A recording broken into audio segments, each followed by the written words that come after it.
Good evening. Good evening. My name is Ross Tedder. I am the Civic Engagement Coordinator here at One Hood Power.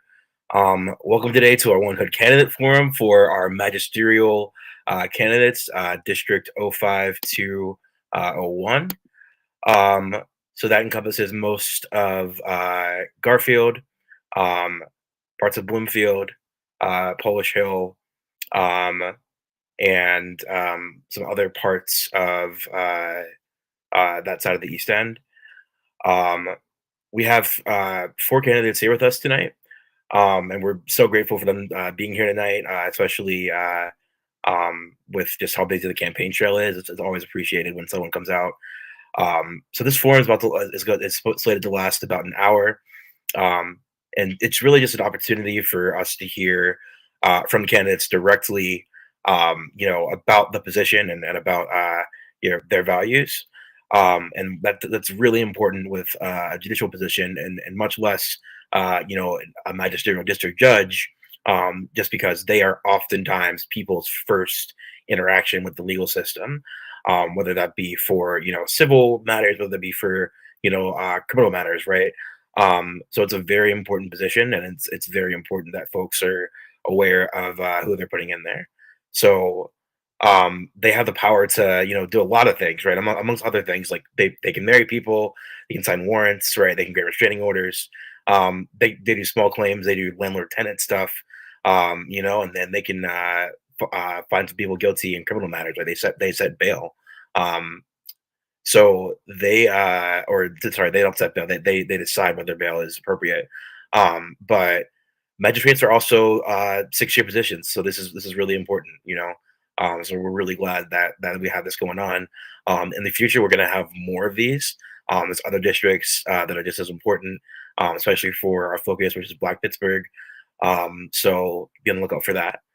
Um, the way this is structured, it's like our other forums. Candidates will have 2 minutes to answer each question, and 30 seconds to respond to any question directly posed to them. And at the end, we'll have Q&A from the audience, um, or additional questions from our list. Um, you know, every question in that section will, should last no more than like a minute, just for time's sake. Every response to that. So, um, yeah. So thank you so much for joining us today. We have Kate Lovelace, Casey Mullen, Philip Roberts, Rachel Rosnick here with us today. Um, so starting off with Kate, just a little bit about her. She's an attorney and she's an advocate who's running for Magisterial District Court 05231. Before becoming an attorney, Kate's experience included working with autistic children, Medicaid and behavioral health insurance, and the Allegheny County Department of Human Services. Kate is also has experience as a public defender, which represented juveniles and adults at all stages of representation, as well as individuals committed to psychiatric facilities. She's been to every magistrate court in Allegheny County and the surrounding counties in her 18 years of practice. Kate supervises law students at Duquesne University Youth Advocacy Clinic and teaches high school students at City of Bridges.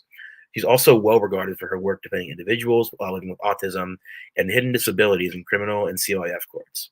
In 2022, she founded Locally Served, a free holistic representation clinic for parents facing multiple court systems at once. Kate is currently working on a number of projects to make legal education and resources available to underrepresented and typically marginalized communities. Thanks again for joining us tonight. Um, Moving on to Casey. Casey states that she is running for district judge, that she's running for your vote. She's running because, oh, I'm sorry. I am terribly sorry for that. Mr. Mullen, he's seeking this position for your vote. He's seeking this position because he believes that he'll be an effective judge that's guided by experience, empathy, and common sense. He is a lifelong resident of Pittsburgh, He was raised in Lawrenceville, and he now resides in Morningside. As a young man, he struggled with addiction, which led to incarceration. He says that experience humbled him, but also fostered him in true empathy and understanding. With the help of a lot of people, he was able to recover and build a new life. He states that he obtained a law degree and devoted his professional career to assisting those criminally accused or otherwise involved in the court system. As a practicing attorney, he's had the privilege of representing clients in magisterial district courts almost daily. He witnessed firsthand the impact that a just district judge has on the judicial system and the individuals involved. It's for that reason that he's seeking to become the district judge. He states that his journey would not have been possible if not for the people from the district. And he asked for people's support. Moving on to Mr. Philip Roberts. Mr. Philip Roberts is an attorney running for district judge in this district. He's a candidate with the experience, passion, and commitment to be a resource for this community. If elected, Philip will be a magistrate that is fair and impartial, he states. Philip has promised not to take any monetary donations from Pennsylvania attorneys, law firms, or property management groups. Additionally, Philip has plans that will ensure the magisterial district court will become a resource to the community. The court should be a community court, and that vision starts with making the court accessible and then engaging it with the community. Philip believes that the accessibility of our magistrate district courts are pivotal to the success of our communities. We need the court to have a website and online access court to documents, he states. Philip is committed to hosting night court once a week from 12 p.m. to 9 p.m. for individuals who cannot afford to miss work or other obligations. The court needs to reach out and engage with community by hosting community town hall forums and providing legal clinics and workshops on the areas of the law, which we know impacts a lot of members of the community, he states. Philip will work to sponsor clinics and workshops on landlord-tenant law, livable housing conditions, gun laws, expulsion process, the small claims, civil law process, traffic violations, and more. Moving on to Ms. Rosnick. Rachel is a full-time legal aid attorney at Kids Voice, which represents at-risk juveniles and young adults, 26 years and younger, at magistrate hearings. Rachel traditionally serves as a board secretary for Dreams of Hope and Right Pittsburgh, and has previously represented and advised those participating in various protests and demonstrations, and served as a regional vice president of the National Lawyers Guild. Rachel grew up in Weirton, West Virginia, but spent most weekends as a teenager in Pittsburgh attending punk and hardcore shows and browsing record stores before moving here permanently to attend the University of Pittsburgh, where she earned her law, master's, and undergraduate degree. Rachel lives in Bloomfield with her husband, Brandon, and rescue dog, Nuala. All right, thank you guys so much for joining us tonight. And just a quick note, judicial forums are different from other forums, as judicial candidates should not make pledges or promises of conduct in office other than like the faithful and impartial performance of duties of the office. They also can't announce their political views or their position on disputed legal issues. And we won't necessarily ask how they'll rule in certain cases. So we're going to begin with these questions. Again, the response to these questions, we're going to be allotting candidates 2 minutes each and 30 seconds to respond if they are directly mentioned by another candidate. So first question, and we're going to go in the order of Kate, Philip, Rachel, and Casey. And we'll alternate this rotation from question to question. So first question, what legal experience do you have that qualifies you for this position as a magistrate? Going first, Kate. Hi. Well, I have 18 years of experience. I started practicing in magistrate court 20 years ago, actually, when I was a student attorney in Colorado. This is my 20-week anniversary, or the week of the anniversary of that. So I started practicing in magistrate courts. That's how I got hooked on it. Came to Pittsburgh. Took the bar here after I took the bar in Colorado. So was a public defender and spent 2 years in magistrate court. And I've been to every magistrate court since then. And shockingly, to every magistrate court in all the surrounding counties. I thought that was impossible, but apparently there are only like 5 in some of these counties, so been to those too. Um, I go to magistrate court so often for so many different things and so many different levels, and my experience representing people goes beyond the courtroom. It starts before the courtroom, and it goes long after the courtroom. So, what I think my experience lends itself to is understanding the Constitution, understanding what is happening in the streets, understanding what um, credibility is, because a lot of times you'll hear people say credibility isn't an issue at a preliminary hearing, but credibility is an issue in a lot of other issues that do come up in front of magistrate courts, like where the magistrate is the final decider. So I think my experience fighting, and I've heard many times this year from magistrates, you're going to have a trial on that traffic ticket, Miss Lovelace. And my answer is yes. I have some questions for this officer.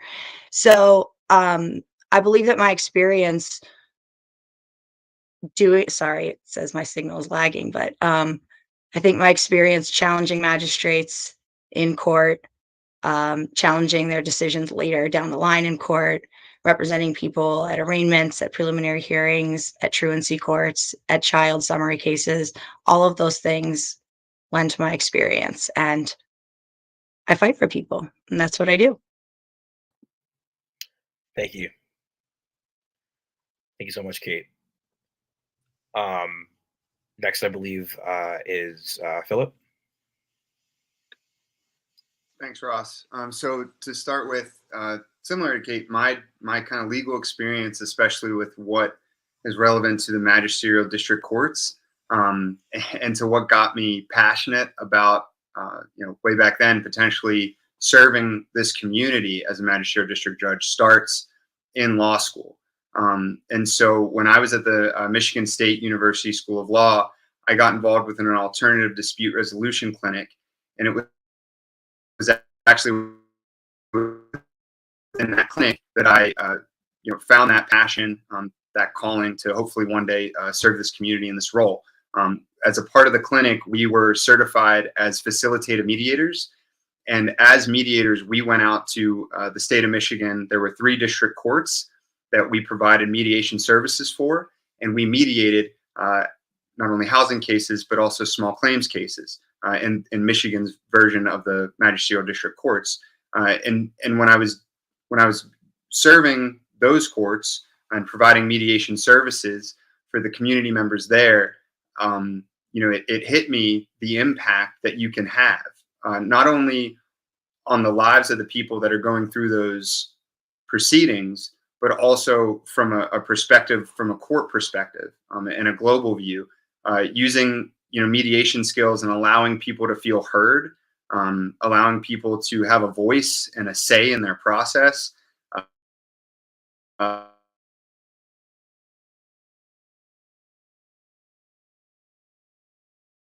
In many of those courts, the recidivism rates of those individuals involved in disputes would drop significantly compared to those who were in the traditional hearing process. And so when I got back home, I knew that was my dream. And so I went ahead and I got experience in all the jurisdictional areas that a magistrate hears cases on. I have experience in family law. I went and had legal experience in civil litigation. I got experience in criminal law. And I got experience doing housing work. And so those are the kind of the 4 major legal areas, and my time's up. So I'll let somebody else talk now, but thank you for the question.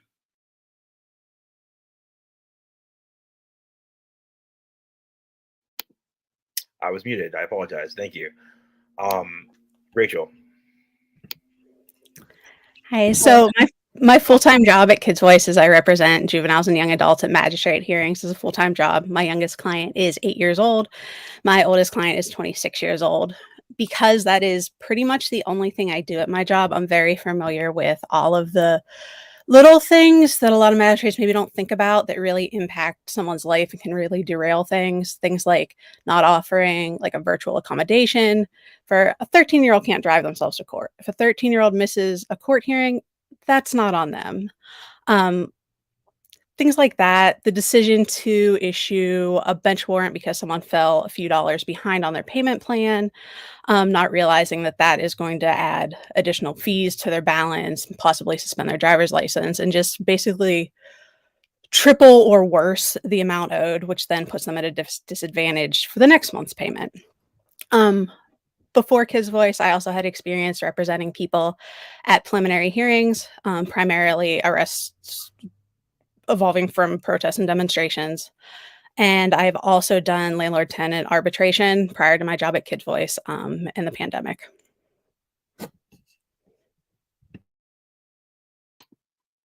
Thank you.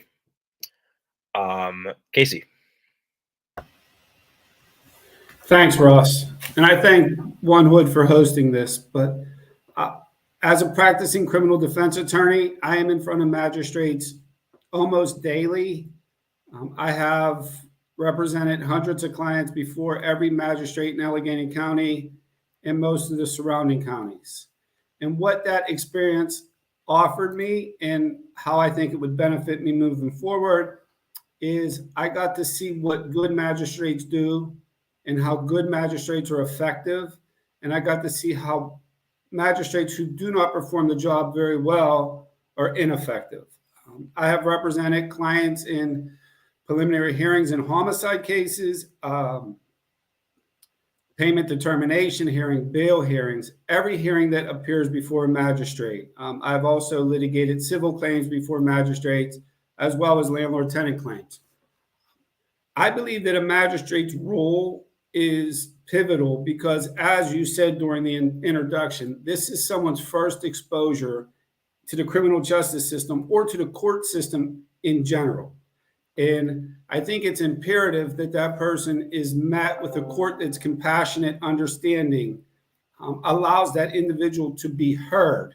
And I believe that my experience advocating for those who are accused on a daily basis affords me the opportunity to hone a skill that will serve me well should I win this election and serve in this role, because I stood in front of that court and know precisely how it feels to be in that position. I believe that my experience overall, just my life experience as well, presents me with some unique understanding and a unique empathy that will allow me to serve in this role well. Thank you. So next question, and we're going to go in reverse order this time. A lot of you touched on this in your last answer, but what specifically about your community-based experience qualifies you for this position? Starting with Mr. Cullen. Casey, I apologize. I apologize. Yeah, my community experience is I have strong ties to this community. As stated, I was born and raised in the 10th Ward section of Lawrenceville, which is in this district. I currently reside in Morningside in this district. I spent the majority of my life in this community, and my roots are in this community. I have always tried to stay active in my community, always tried to give back to the community. I coached youth athletics for years at various schools until they closed. And if you want your school to close, allow me to coach. But yeah, and that has fostered in me a desire to serve this community. Unfortunately, I wasn't always an asset to the community. As a young man, I struggled with addiction, and that led to criminal activity. And I was a complete liability to this community. And after my incarceration, and I came out and I worked and worked and worked to get an opportunity. And today, I'm at a fork road in my life where I can continue on the path that I'm on and see where that takes me, or I can make a commitment. And as you said, a 6-year commitment to serve my community in this role. And I firmly believe that this community allowed me to rebuild my life. And in the process, I developed an obligation to serve this community. And I believe that serving this community in this role would be most effective in light of the totality of my life experiences, my professional experiences, and who I am as an individual. Thank you so much. Rachel. So I'm also a longtime East End resident. As it was mentioned in my bio, I'm originally from West Virginia, so I haven't been here my entire life. But I moved to Bloomfield when I started law school. Been in Bloomfield ever since. I think maybe there was a year I was in Friendship. I volunteered all over the place. A community-based experience that qualifies me for this is I've represented a lot prior to my job at Kids Voice. I've represented a lot of people on or advised for like community-based demonstrations, protests, things like that. I have done a lot of explaining to just people I've met out in the world, like this is what you do when you get a citation, because those things aren't the most intuitive thing to read. Sometimes it's like this yellow piece of paper with this weird writing. It's not immediately apparent what you need to do, what you need to mail where. I've done a lot of community-based like legal education around that for variety community groups. Like this is what happens if you get a citation. This is what happens if you get a traffic ticket. This is how you unsuspend your driver's license. Things like that. Yeah, I guess that's it. No, thank you. Thank you. Philip. Thanks, Ross. So I grew up and a resident. I was a resident. I was raised in Highland Park on North Negley Avenue. I went to a school in Wilkinsburg for my elementary years, and then went to Shenley High School and was a Pittsburgh Public graduate, a Pittsburgh Promise recipient. And activities in this district, whether it was sports in Morningside at Hess Park, summer camp activities in East Liberty, just using even city resources like the Highland Park pool as summer care. That's how I grew up. And from a young age, I identified this district and community as a special place that was a special part of my life. And I wanted to be here, to raise my family here, and to give back to the community that gave me so much. And so as soon as I started my adult professional life, I got involved in organizations that I was exposed to even as a kid. I went to East Liberty Family Healthcare Center as a patient growing up. And then that has transitioned to me, working to be involved in a professional capacity for that healthcare clinic. East End Cooperative Ministries, off the Tree of Hope, that focuses on providing hope for people who have suffered and been the recipient of gun violence and seen death when they should not have. I give back and donate my time in the past and presently working with Eastminster Church in East Liberty, whether it's youth programming. Previously worked as summer camp coordinators for their sports and music and drama camps. I'm always trying to look to involve myself not only in the nonprofit, faith network, and just social programming that is available in this district and in this area. And I think that ultimately translates to how a magisterial district judge will need to provide for our community as we deal with cases. The more qualifications and interests that we have in the community programming, the better off we can to refer and provide some services and get people the help they need.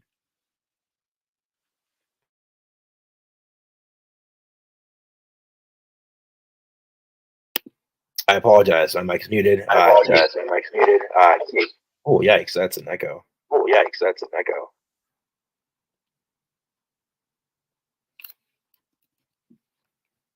Does it echo when I talk?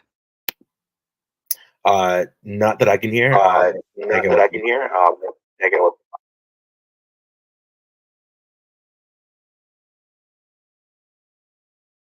Should I go? Yeah. Okay.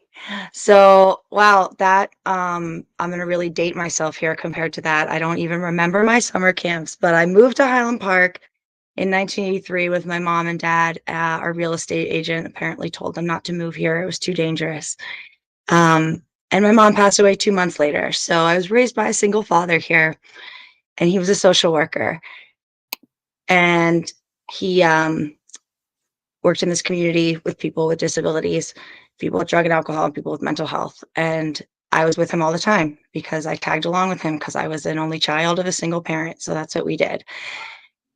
That's where my community-based constitution comes from. It is just truly part of my constitution. And in all the time that I've been here, I mean, I was here when Sears was here and Peabody was here, and this community has changed quite a bit in that time. However, what I've always done with my clients, because none of us are natural politicians on this particular panel, or at least professional politicians, but what I do in this community is go with my clients. I go with them to the hospitals, I go with them to their schools, I go with them to the police stations.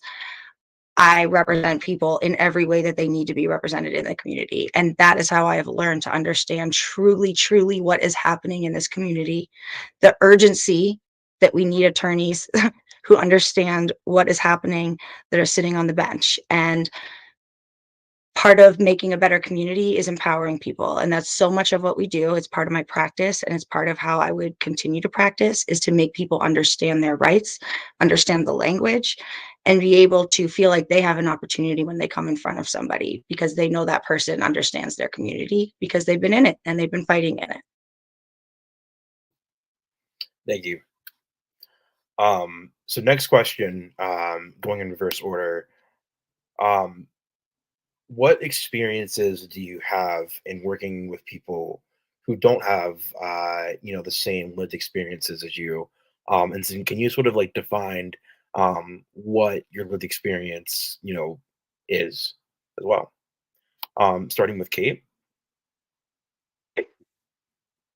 So I just touched a little bit on the lived experience. The remainder that I don't touch on a lot is that I'm in recovery myself from alcoholism. Um, I'm pretty open about it with people. I just don't go around advertising it, but um, that's an experience that I share with clients a lot. It makes me human. It makes them understand redemption and humanity and what they're capable of, because I didn't think I was capable of doing anything um, when I was drinking. And I don't mean I was drinking like too much on the weekend. I mean, I was drinking. And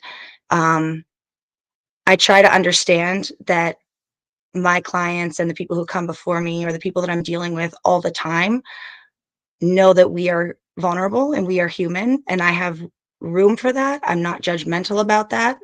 Um, and I work with a lot of people who certainly have different lived experiences than me. I wasn't born with a silver spoon in my mouth, but I certainly have privilege. I mean, you can see my privilege. So I feel like I have to use it. It's almost, it's like a guilt kind of thing, but I try to use that to learn more and more about other experiences that people are having in my own community that I've never had to deal with.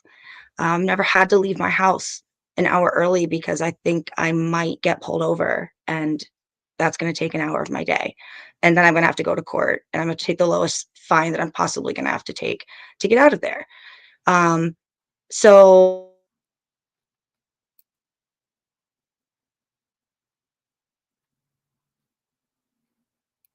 I think we lost Kate, unfortunately. Kate, if you can hear me, give me a holler. Otherwise, we are going to go ahead and get back to um, the next order, and we'll come back to you. Um, so, Philip, just sort of repeating the question, what experiences do you have in working with people who don't have the same lived experiences as you? And how do you sort of define your lived experience? Yeah, great question. So for me, that really even started just as a kid growing up. And for me, I really refer to this in my life as one of the biggest blessings and advantages I've had. I grew up with a father who devoted his entire professional life to inner city ministry in the city of Pittsburgh. And so that started with working in the Hill District on Robinson Street, and brought him and my family where I grew up to Highland Park, East Liberty, where he was in East Liberty doing the same thing back when East Liberty certainly didn't look like how it looks like now. And so for me, it started as not just work, but as life experiences. I played flag football in the Wilkinsburg Boys and Girls Club as the only person not of the Black and brown community. I went to Shenley High School as a city league, not only a student athlete, and so I was often exposed to people that were growing up in different situations that didn't look like me, that didn't have the privileges I did.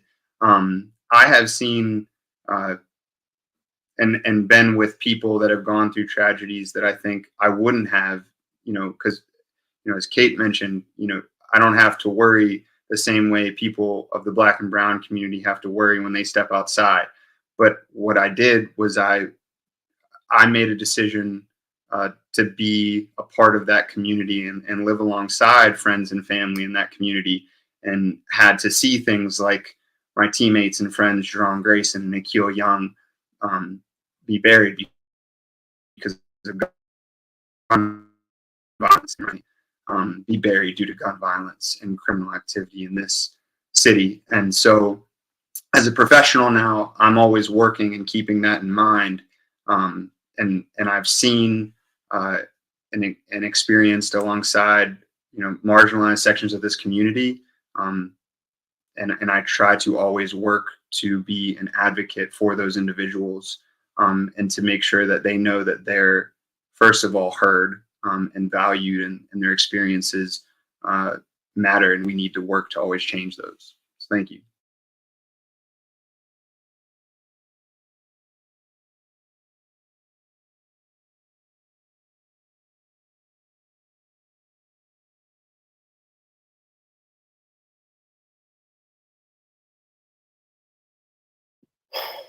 Oh boy. Oh boy. I apologize. Before we move on to the next order, I want to give Kate a second to respond. She was about a minute into her response, so I want to give you a minute to finish the rest of that response. Hey, listen, I thought I was going on. I finished right on time. I don't know what the last minute I said. All of my work is working with people who have a different lived experience than me. That is everything I do. I learn from it every day. I represent people, not just in court, but in all the ways that I need to understand their lived experience, because I'm not doing my best job as an advocate and as an attorney if I don't really understand. And that means understanding that they have elder care, that they have transportation issues, that they need a medical marijuana card, that they owe a fine for truancy for a kid that already graduated from high school. So I don't have any of those problems myself. Those are all problems of the people that I work with. And I don't think magistrates understand the multiple levels of stress in people's lives, and acting like a $50 fine is doing you a favor instead of the $300 fine is not a favor. And I understand that because I work with people who don't have $50. Thank you. Moving on, I believe next in the order is Rachel. Yes. So I represent juveniles and young adults that are either currently in dependency proceedings or previously were involved in dependency proceedings. I've never been a kid in foster care. I've never had a CYF case. I'm from West Virginia. I've never been in a urban school setting, anything like that. That is to say, my life experience and my clients' life experiences are very, very, very different. And the way that I approach that is that I make sure that they understand what is going on with the court case. I explain what a citation is, what a magistrate is, what the possible outcomes are. If it's not at city court, if it's like a county magistrate office, I explain to them what is likely to happen, what that magistrate's demeanor is, things like that. I ask for their permission before I say anything at all about them or their circumstances in court. I do not do anything without their explicit understanding and approval. And then the other thing I do to make sure that I understand them as more than just a client with a citation is at the end of every single phone call, I make sure to ask them, like, what else do I need to know about you? Like, brag about yourself. Tell me something good. What good is going on in your life? What else do I need to know about you before we meet in person? Because most of our initial meetings are usually over the phone, sometimes Zoom, but mostly just over the phone. So it's just making sure I understand them as a person, and that I'm not going to do things on their behalf that they're not okay with or that they don't understand. Yeah. Thank you. And last but not least, Casey. Thanks, Ross. Years ago, I was a young man and I had an opportunity to work on a drug prevention team through Montauk. And I was one of the few white people on the team. And I learned a valuable lesson that I've carried with me and has served me unbelievably well. It's our life experiences shape not only our beliefs, our opportunities, but also how we perceive something. And in that process, we had a really good team and we had a really good dialogue. And I had the insight to realize that I had to see things from the perceptions of somebody else who doesn't have my life experiences. And it was an inherent bias that until I was self-aware enough, I didn't even recognize. And today, I represent clients of all different backgrounds. And I'm certain we can agree, those of us who represent individual clients can agree that it's imperative that, one, we have a connection to our client. To be truly effective at what we do, I always say we have to love them a little bit. And we do. We have to truly care about these people in order to be effective. And one, we have to gain their trust. And the way for me to do that in working with people who come from different backgrounds, whether it's socioeconomic, racial, religious, whatever, is to try to see things from their perspective. And as a magisterial district judge, I think to be really effective is you have to acknowledge the bias. You have to acknowledge that your perception is due to your own personal experience, your own personal background, and realize what is it from the individual standing before you, background, perception. And I'm not going to sit here and say we can do that perfectly, but it has to be an effort. It has to be something that we commit ourselves to in order to be effective. Thank you. Thank you. So next question, sort of moving on from personal background.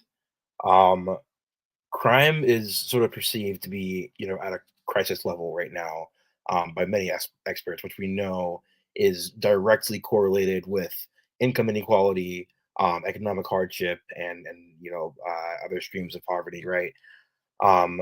So, what, if any, right, do you believe is the appropriate role, particularly for the minor judiciary, in addressing, this issue? And starting with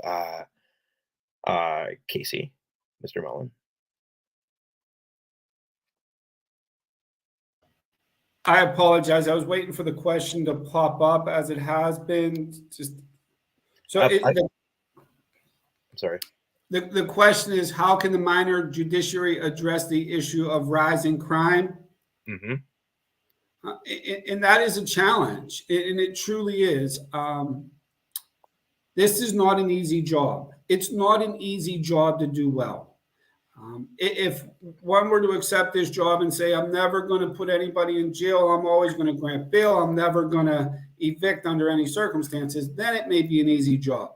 But to do this job effectively and realize that there's a public safety component to everything that we do, it becomes challenging, especially for someone like me who for years have been advocating against all of this. But I firmly believe, and I think it's a rare circumstance, I don't think pretrial detention is appropriate, in most situations. But there are those situations where it's required to keep the public safe. And it's a hard thing to do. And I'll be honest, it will be a challenge for me to do, just because I'm so used to advocating for the opposite. And I think the other thing we can do is not put people in a position where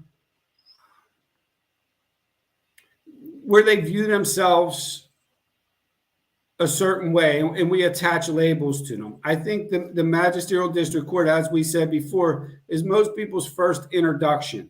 So if there's a way we can alleviate some of the conviction, and find other ways to resolve matters, it's in everybody's best interest, because then I personally understand what a conviction can do for opportunities, educational, employment, and I understand those challenges. And I think the district court plays a pivotal role in the initial process of trying to alleviate some of that. Thank you. Rachel, next. Yeah, not really sure how to answer that. I think it's the legislature and the community's job to address trends in crime and rising crime and things like that, while understanding like what we think of as crime versus other things that we don't think of as crime. They're both against the law, but we only focus on one when we're talking about crime in general. I think that a magistrate's job is to look at the case before them, decide whether or not a crime has occurred, the case before them, just that case, considering one case at a time, one fact pattern at a time, and then determine that if a crime didn't occur, okay, we're done here. And if it did, then to figure out a way to move forward from there, if the diversionary program is appropriate, if something else is appropriate, whatever the people involved in this hypothetical crime I'm talking about are involved in, whatever gets everyone where they need to be at the end of that. I don't think it's the role of the magistrate to consider trends in crime or rising crime. That's a community-based action, a legislative type thing. If I was a magistrate, I'm just considering the case in front of me. Fair enough. Thank you. Philip? Thank you. So I think I first and foremost would, I want to state that I would take, obviously, safety of the community, it has to be a factor that you're always weighing when you're dealing with the criminal, part of being a magistrate district judge, which is preliminary criminal hearings, and bail, right? That's the part of the magisterial district court that we are involved with. And there are some things that I think the magisterial district court can do to help address the rise in crime. And ultimately, right, what the goal is to lower and lower recidivism. I think that's really what we should be focused on. If from a magisterial district judge standpoint, that's certainly one of the things we need to be considering and working on. And I think two ways that we can attempt to do that is, right now, all criminal misdemeanor all criminal charges go downtown to the municipal court.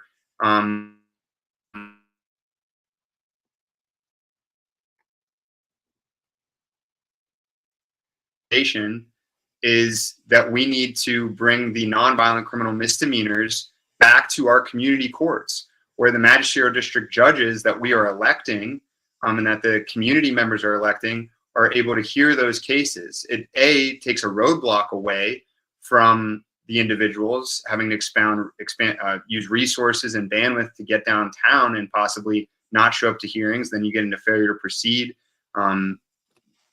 situations. But you also then have magisterial district judge that's elected that will be able to address the situations that lead to nonviolent criminal misdemeanors, which are almost ultimately poverty, mental health, undiagnosed and diagnosed, substance abuse disorders.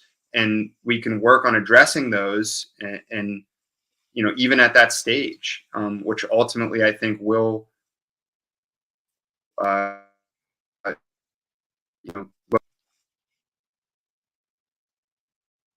Thank you. Kate. Hi, I hope I don't go out again.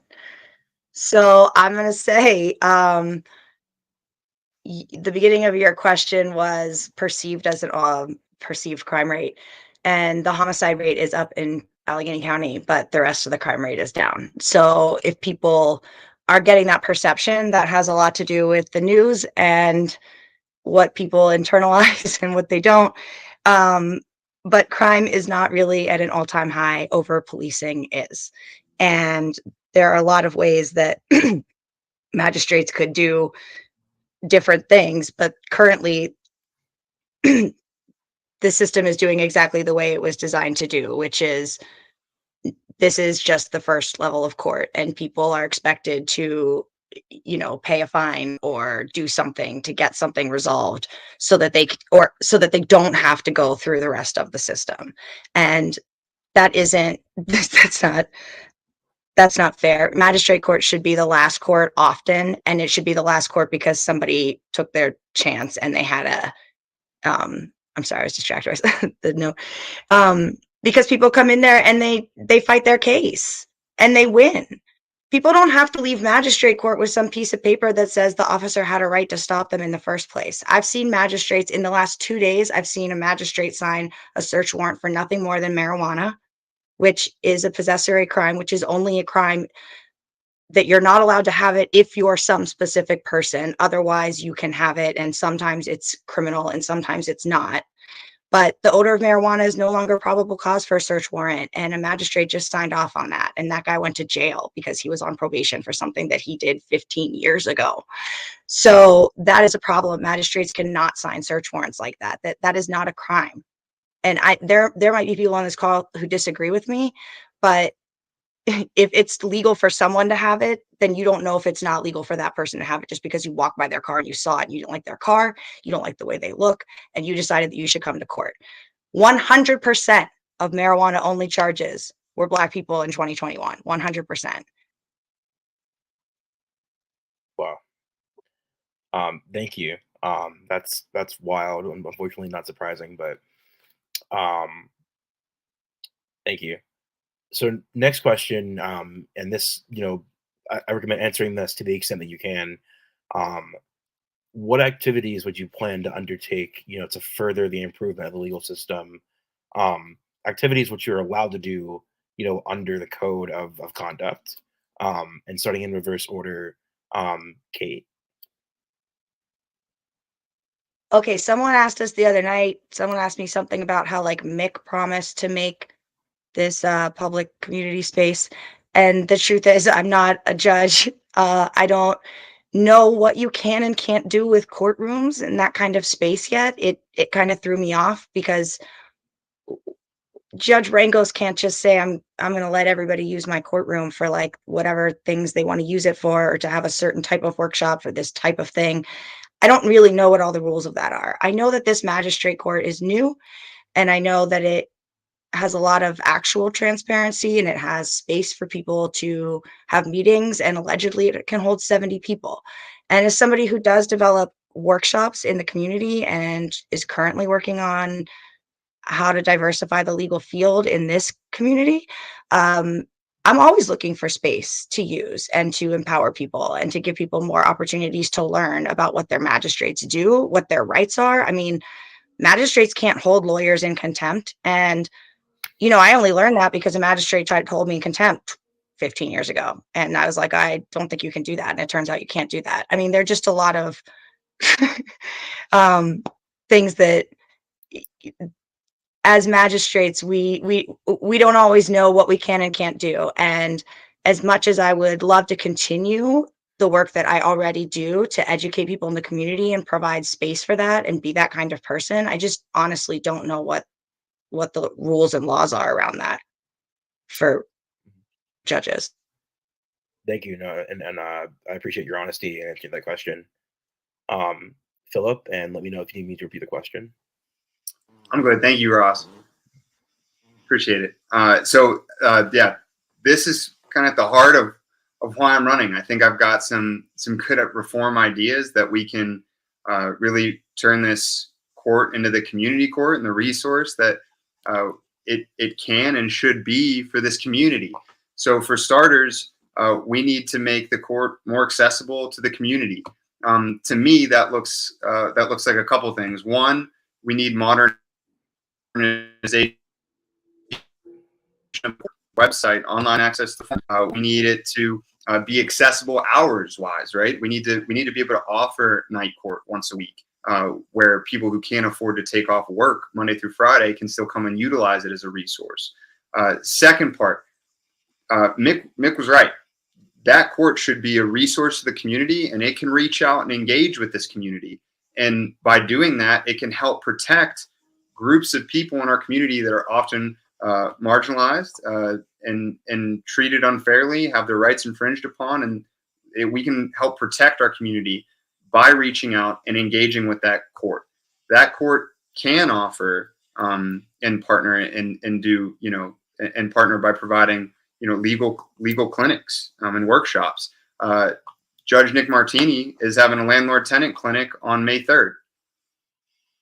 We should be doing the same thing over here, right? And we should be providing that educational series on issues that our community is being affected: landlord-tenant law, livable housing conditions, expungement proceedings, things that need to be made available for the community. I think the court can have a part to play in providing those, and I think the court needs to be more accessible.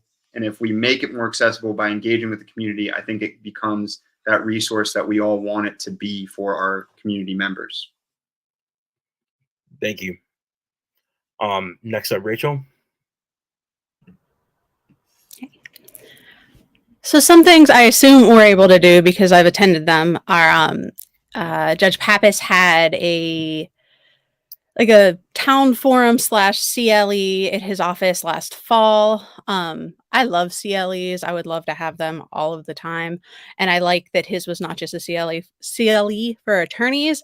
It was also an educational event for the community. So they're both lawyers there getting their education credits, as well as people from the community learning about legal issues. That's awesome. I know that he and some other judges, or magistrates, to be more specific, have done fines and fees workshops for people who have outstanding court debt, maybe a warrant for failure to pay, things like that. There's certain days, hours, or processes for them to contact the court to come in and get that handled without getting picked up on a warrant and incurring warrant fees and things like that.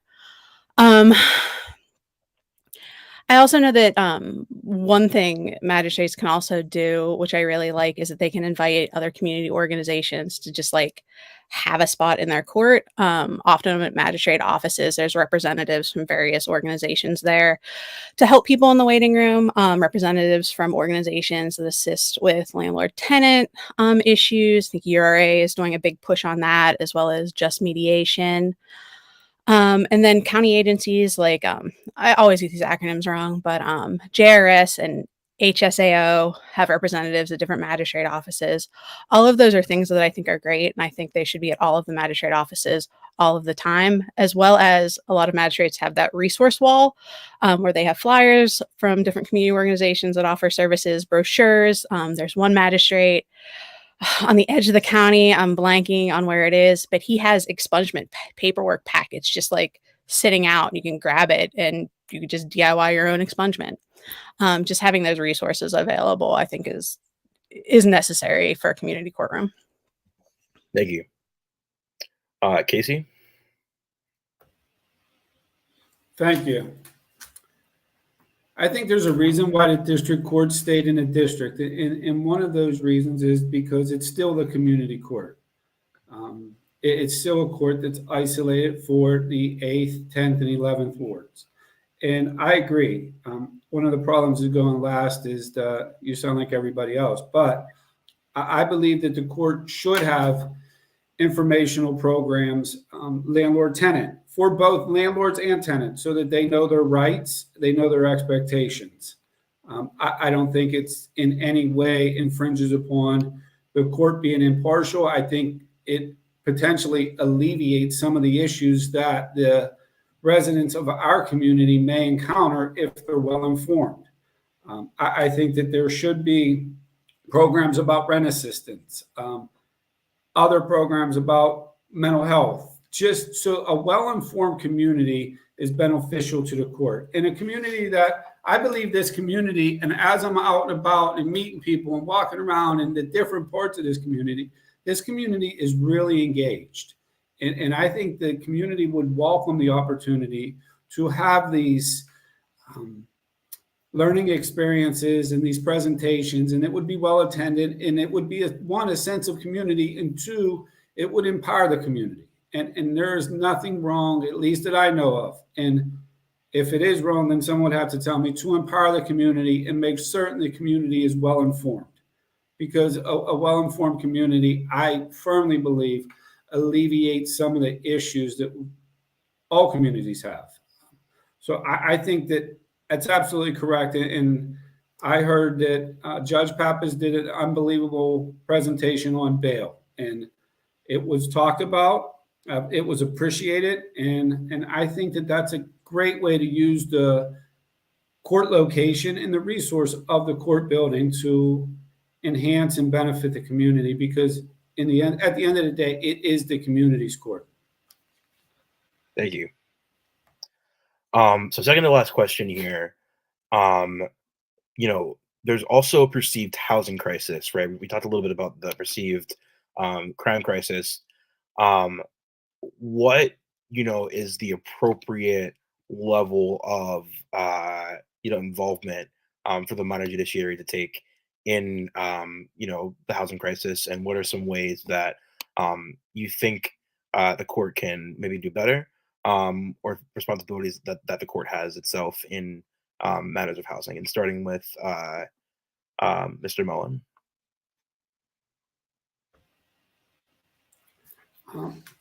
I am not certain how the court can address the housing crisis, but I will say this. I think the court plays a pivotal role in when that crisis appears before the court in the form of a landlord-tenant matter.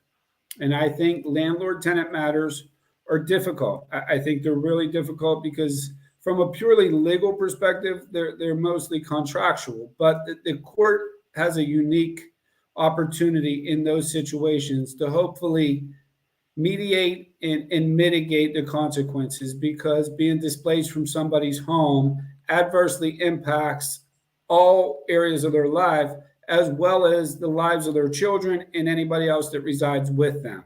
So I think in that regard, the court can, and I believe the current court does a really good job of looking for ways to mitigate some of the consequences of that. I do not believe that the overall crisis, the court will have any influence over a shortage, over increased rents, and which, believe me, are a significant problem in our district with regentrification and improvements, and the rents are going up all around me, and I'm sure around everybody else. And I don't know if the court can handle that, but what the court can do is ensure that landlords are taking care of their property, and we find ways to do what we can to mitigate some of the consequences of the skyrocketing rent and the consequences for coming up short on that rent. Thank you. Rachel, and let me know if you need me to repeat the question. Yeah, so I'm gonna have the same answers I had before. I don't think it's the job of a magistrate to address things like that. The judge is supposed to look at the case directly in front of them, those specific facts. That said, I think it is absolutely crucial that a local magistrate office is aware of the existing resources out there that can help people catch up on their rent and keep them in their homes. I think allowing the programs like ERA, the Lawyer of the Day program, when the emergency rental assistance was a thing, allowing representatives from the county in, just mediation, and offering the parties every single opportunity to mediate this before it actually goes to a hearing. Not everything needs to be litigated. Not everything needs to be decided by the judge or the magistrate. Connecting a tenant with resources, connecting the tenant and the landlord to mediation, and trying to avoid litigation from going further should always be the goal for everything. having a judge decide something for you should generally not always be the last resort, but it should be something that's taken with the serious and severity it deserves. If you can mediate it, if you can rectify the problem without a judge issuing an order, that's amazing. And that is probably best for everybody. Thank you. Philip? Thanks, Ross. So a lot of what has already been discussed when we talk about resources that the court can provide, and a lot of things that other candidates have already mentioned. Landlord-tenant proceedings and housing proceedings, whether it's livable housing condition or eviction proceedings, those are hard cases to hear, and contractual via a lease, but at the same time, we can do our part in two ways. One, it's what I think myself and others have already touched on. It's education for the district, for our community members, both for landlords, both for tenants. We can provide these educational series so that people understand the law, they understand their rights, they understand their resources and avenues of recourse for things like livable housing conditions, or for when rent isn't being paid, and what to expect during an eviction proceeding, or the process and how to go through a process, what it's going to look like. That all can be discussed in legal clinics and workshops. And as we raise legal literacy in the community, ultimately, I think we'll be well prepared and hopefully see less cases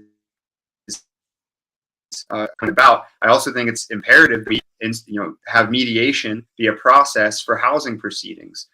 I saw it firsthand in Michigan as a facilitative mediator of housing cases. When individuals from our community are able to be a part of a process and feel heard and validated, both landlord and tenant, that's when we start to see, at times, collaborative solutions and litigation being avoided, but also we see lower rates of further cases.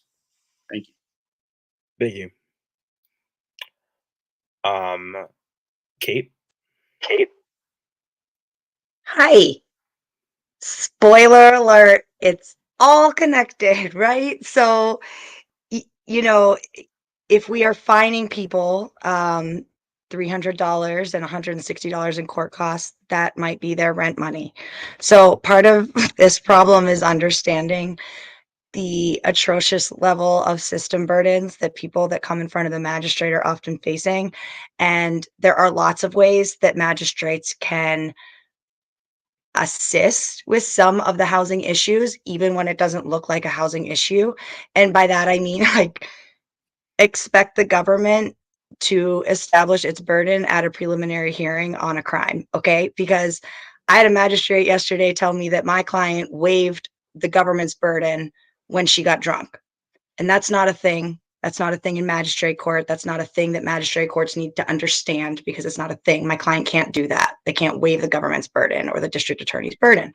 So when magistrates, as they are afraid to stand up to the police or stand up to affiants and say, this doesn't rise to the level of a crime, cases go through the whole system and charges go on for a long time. People don't know to appeal their child lines when they're found not guilty. People get caught up in this system, and all of those things lead to a housing crisis. And the people that are buying houses and rental properties in our district right now largely don't live in our district right now.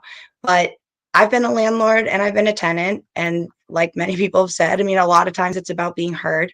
People want to be heard, but we don't need everybody to leave with a piece of paper. If you can avoid an eviction, you can avoid an eviction. But we could also just not make people unhousable and unemployable at the magistrate level, because we're doing that every day, all day. Thank you. This will be our last question before we have candidates give their closing statements. What do you see as being, an obstacle to justice? And why is that, important? So going in reverse order, starting with Kate. So I think one of the biggest obstacles is desensitization of people that are running the show here, and lack of diversity. I mean, 76% of women are in jail for less than 30 days, and there are only 2 female magistrates, and they just got there in 2021. So we've got a lot of men sending a lot of women to jail for very short amount of time, and those types of things completely disrupt families and lives. So, oh my gosh, can you post the question? Because I already forgot, and I'm gonna like go off track or something. Can you say it again, Absolutely. Ross? Absolutely, and I'll repeat it. Yeah. What do you see as being, an obstacle to justice? Oh yeah. Why is that important? Okay. So I'm seeing people desensitized. That is what I see. I see people think it doesn't matter. I'm doing you a favor, sir. And if I don't like your attitude, I won't do you that favor. Or if I don't like your social media, I'm not going to do that for you. Like they're doing people in the community some kind of favor by doing less than the worst possible thing. So I thought things would never change. I was a public defender. The public defenders who trained me to be an awesome lawyer are judges now, and I'm in front of them and I can win because there's some justice and things do change. So if we start electing people who understand the urgency of what is happening in our communities and the over policing, people will have a chance to have their cases heard, and we can start to take this apart. Thank you. Philip. Thanks, Ross. I'll have you say it one more time as well. Absolutely. So what do you see as being a significant obstacle to justice, and why is it important? Yeah. So I think one of the biggest obstacles to justice right now, especially when we're talking about magisterial district judges, is something that I'm going to keep hitting on. It's accessibility, right? And it's a combination of these, but it's also understanding the systems that have been discussed in this forum extensively that are designed for certain sections of our community to have hardship and to have a harder time than others, right? And so, as a magisterial district judge, we're going to be faced, one of us out of this forum is going to be faced with the decisions on discretionary fines, on bail, and to make decisions on the proceedings, and to make decisions on, how we're going to change the court or continue things from the court to allow it to be more accessible. And I think all of that, all of those are obstacles that we need to address. And specifically when we talk about discretionary fines and bail, I think, we need to be looking at the alternatives, community service, and other bail opportunities. We always weigh community safety as a factor, but at the same time, we do need to understand the people that are in front of us, the systems that they are in, and sometimes the disadvantages that they have already been in. And how can we address that? How can we put them in the best situation to not be back in front of us? And I think, I certainly am committed to doing my part, if elected, to ensure that people are given the best chance at success in their life moving forward when they walk out of that courtroom. Thank you. Rachel, and let me know if you need to repeat the question. I got it. I have a lot of answers to this question, and I don't really have a great way to articulate my answer, but I think that the biggest issue is that I've seen in magistrate courts, at least, is the cavalier attitude towards the alleged crime that occurred and the defendant standing in front of them. I've had magistrates say that they don't really care what the law is because it's such a minor thing and community service isn't going to hurt anyone, or taking like a teen accountability class isn't going to hurt anyone, or we're not going to find them guilty, so we're going to just divert them to the point where diversion becomes the punishment. Assigning a kid a $200 class that they have to get to when transportation is a barrier to avoid a $300 fine doesn't make a whole lot of sense. Like most of my clients, the difference between $300, $200, they don't have either. They don't have bus fare to get to court. So just kind of like the cavalier attitude towards on some of these citations. It's such a minor thing. Who cares? Just do some of this, do that. It's not a big deal. It's just a $25 a month payment. That kind of thing that doesn't take into account that a lot of people coming before the magistrate, like they don't have the $25. Like they don't have the transportation to get to court. They don't have the extra hours in the week working 2 jobs, having kids, having all these other things to do the community service. And then if you fail at the diversionary program, you're found guilty, and then you're thrown into this cycle of, okay, now you're probably max fine and then fees. You miss a payment, then a warrant's issued. And then that there's a fee associated with that, and it just keeps stacking and stacking and stacking.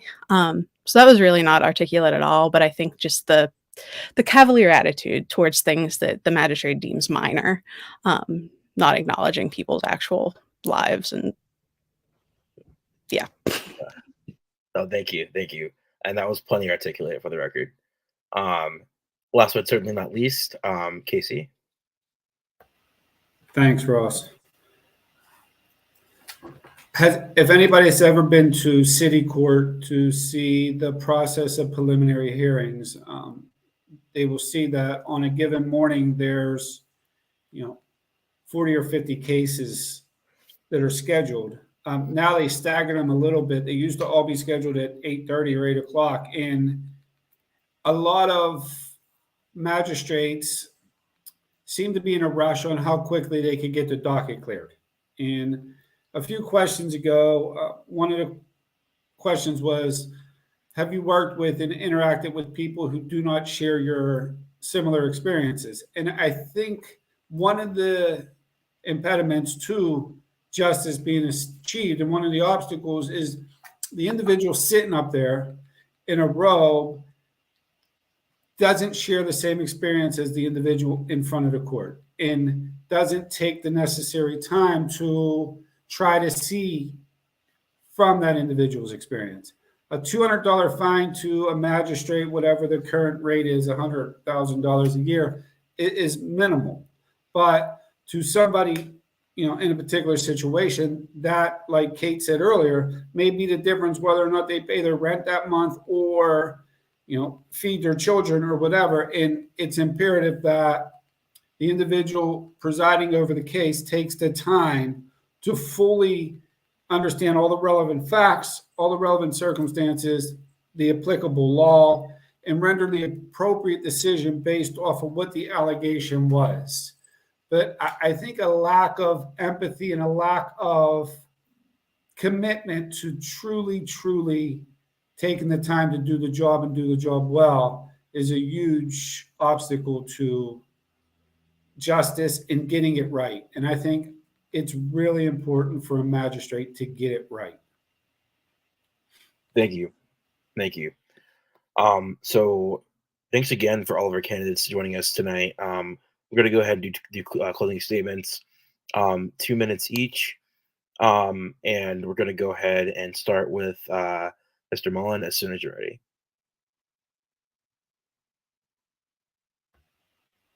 Again, I thank One Hood for hosting this. I think it was very informative, and I hope that the public found it to be informative as well.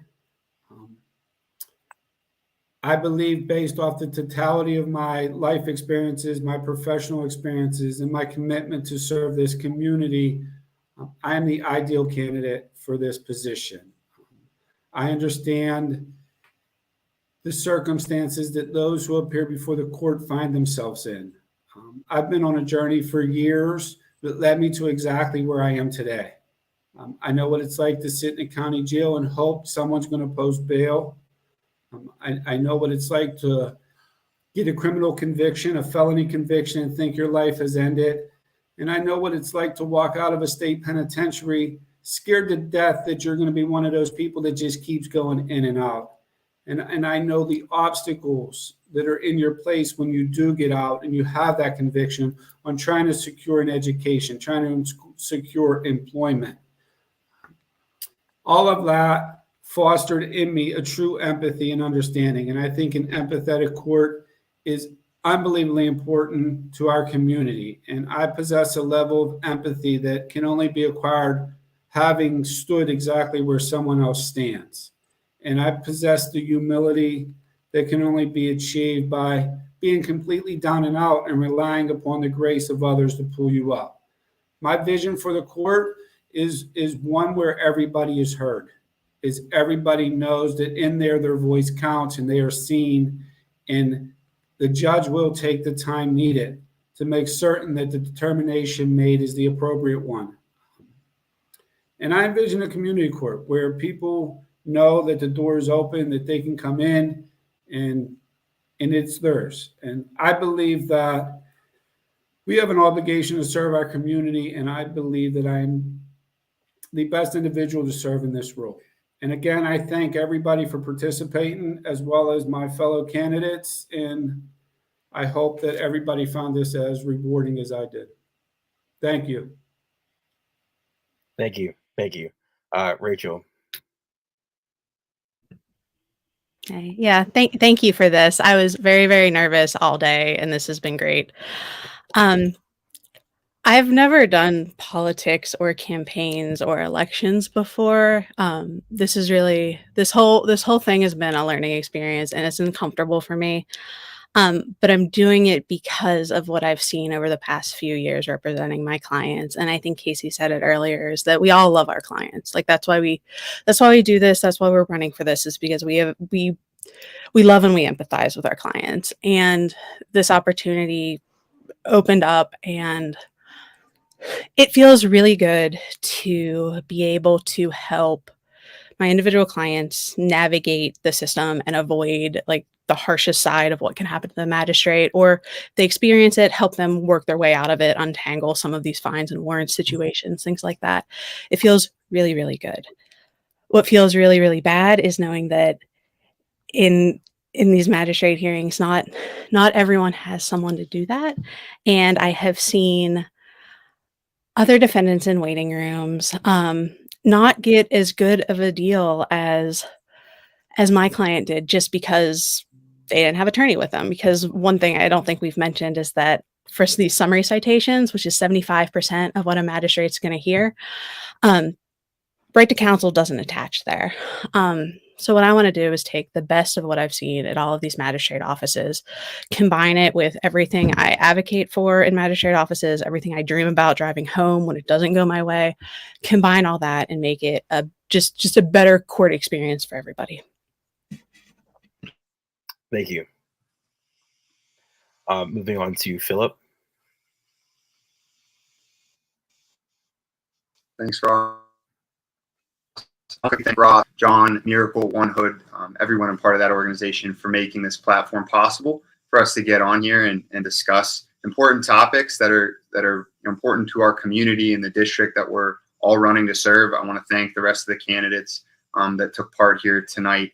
It's refreshing and encouraging to know that we do have 4 candidates here that are talking about how we can improve this district, how we can serve this district and make it a better place for everyone. And when I hear that from all 4 candidates tonight, that's rewarding in and of itself. As far as my closing remarks go, I want to focus on 3 things. One, and this echoes other people, we have to be compassionate. We have to make it a court that centers around listening and hearing individuals, all individuals that are taking place in these proceedings. And that means everyone. Alleged criminal defendants, law enforcement, landlords, tenants, everyone needs to be heard. It's imperative. And so that's where a focus needs to be. And then we need to serve our community in this role. And the last thing I'll touch on is fairness and impartiality. The court at a foundation has to be fair and impartial. I believe, almost all candidates and judges are fair, but we need to take it a step beyond that. We need to realize that it is important to have the appearance of fairness and impartiality. And I made a commitment to that.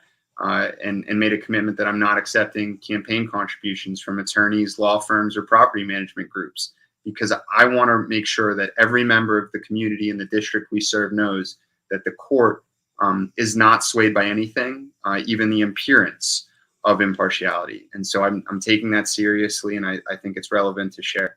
Thank you, everybody. Thank you. Thank you. And last but not least, Kate. Kate. It's getting so dark. Sorry about that. So I'm going to repeat this. Magistrate court is the first stop for almost everything, and it needs to be the last stop. And a lot more of the time, like way more of the time. And all of the things that my fellow candidates are saying, all these ideas about accessibility and education are all wonderful and can all happen with any magistrate willing to do it, myself included. But this is a crisis. We're living in a crisis, and your magistrate is urgent right now because police are going into people's homes, CYF are going into people's homes, the school are interfering with people's lives, and it's the same people, and it's not me. Okay. I'm not being over policed, but I know who is, I know what it looks like. And when I talk about equity, I'm talking about not like the Black man and the white woman, are they getting the same treatment when they're coming in front of me for the same thing? I'm talking about, do I weigh the police officer's testimony with as much credibility as this person who's standing in front of me telling me they did use their turn signal? I don't just believe somebody because they wrote the ticket. I mean, have a trial, have your day in court, be empowered by your court. I know when I walk into city court, and city court is designed the way it is to make it easier for the police officers, as most court is. We don't do crimes down in city court because it's inconvenient for defendants. We do it because it's convenient for police officers. But if police officers thought that filing stupid charges and getting turned down at magistrate court was going to keep them from getting to their kids at night, they'd think a lot differently about what they brought in front of their magistrate courts. And when I walk into city court, I know I'm relieved to see some magistrates, and I would like to be one of those. Thank you. Thank you. So that brings us to our conclusion tonight. Thank you again to all four of our candidates who attended tonight. So again, this is Magisterial District 05231, which encompasses Garfield, Bloomfield, Friendship. I'm missing a few communities, but this is please look this up online to see if you are in this district. If you are currently represented by Mick Pappas, this is that district. But please research to see if you fall from the boundary. Once again, Election Day is coming up on May 16th.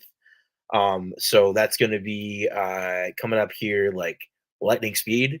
30 days is like 3 seconds. I don't know what happens, but like feels like we're all in a time warp. And it looks like Trump has not gotten arrested yet. So that part of the time warp is not up to speed. But anyway, May 16th is the primary. The last day to request a mail-in ballot is May 9th. The last day to register to vote is May 1st. So if you know anyone who's not registered to vote, please have them do so by May 1st. And if you have requested a mail-in ballot, return that as soon as you receive it, which you haven't yet, but like the last day to request that ballot is May 9th. So thank you again to the candidates who joined us tonight. We hope everyone, got information out of this that they didn't have before, that they were able to learn about the position and also just the candidates' values. So thanks for those of you who tuned in. And we just want to thank you for supporting us. So for One Hood Power, my name is Ross Tedder, and we'll see you next week. Thanks, Ross. Thank you. Thanks. Have a good night, everybody. I think we're still live. Over the course of a few years, life yielded a crisis of pandemics, resulting in many reeling and searching. Black men especially have had to grieve the passing of hip-hop icons DMX, Michael K. Williams, Biz Markie, and many others. How has this impacted Black men? How has this altered the way they see themselves? their ability to express themselves, and their mental health. We sit down with Black men raised on the culture of hip-hop and ask them directly, let's have a bite, take a step back in order to move forward. I'm your host, Miracle Jones, and this is Brunch with the Black Man.